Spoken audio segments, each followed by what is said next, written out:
இப்போ வந்து லைவ்ல வந்து எகெயின் ஒரு பிரச்சனை. திரும்பவும் திவாகர் வந்து அந்த மைக்க மாட்டல. நான் ஆல்ரெடி அத பத்தி ஒரு வீடியோ போட்டிருந்தேன். அவங்க மைக்க மாட்டலன்னும்போது திரும்பவும் அந்த திவ்யா சொல்றாங்க. சொன்ன உடனே இவரு பார்வதி வந்துட்டு, "அவருக்கு மைக் மாட்ட தெரியும். நீங்க அத சொல்லாதீங்க, நீங்க அத சொல்லாதீங்க" அப்படின்னு சொல்லி சும்மா வேணும்னே வம்பு சண்டைக்கு போறாங்க. அப்போ வந்து நான் திவாகர் கிட்ட பேசுறேன் பாரு அப்படின்ன உடனே பார்வதி வந்து எகெயின் சொல்றாங்க, "நான் வந்து உங்ககிட்ட தான் பேசுறேன். எங்களுக்கு தெரியும் மைக் மாட்டுறதுக்கு" அப்படின்னு.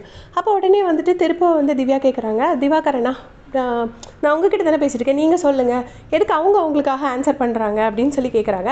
அப்படி தான் நான் பேசுவேன், அப்படி தான் நான் பேசுவேன், பார்வதி எப்படி பண்ணுவாங்கன்னு உங்களுக்கு தெரியும், அதே மாதிரி பண்ணுறாங்க.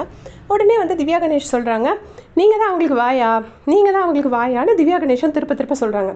சொன்ன உடனே பார்வதி வந்து அப்படியே வச்சுக்கோங்க அப்படின்னு சொல்லிட்டு சும்மா வேணும்னு வெறுப்பேற்றுறதுக்காகவே இந்த மாதிரி பண்ணிட்டு இருக்காங்க.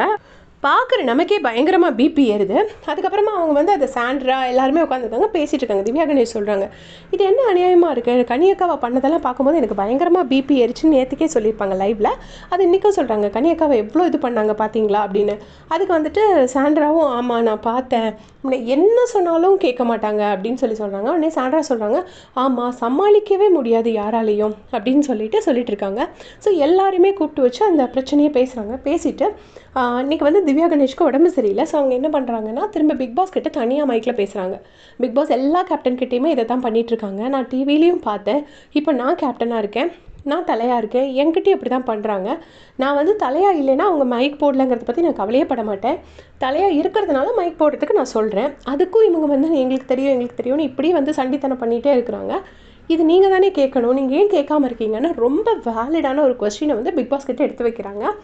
பிக் பாஸ் ஆனால் எந்த ரிப்ளையும் பண்ணலை. பட் இவங்க சொல்கிறது வந்து கண்டிப்பாக இந்த பிக் பாஸ் வந்து ஃபாலோ பண்ணணும். ஏன்னா இதையே ஒரு மெத்தடாக ஃபாலோ பண்ணிக்கிறாங்க. எல்லாருமே என்ன பண்ணுறாங்கன்னா, இப்படி வந்து எல்லோரும் சொல்கிற ரூல்ஸை நான் ஃபாலோ பண்ண மாட்டேன்னு சொல்கிறது.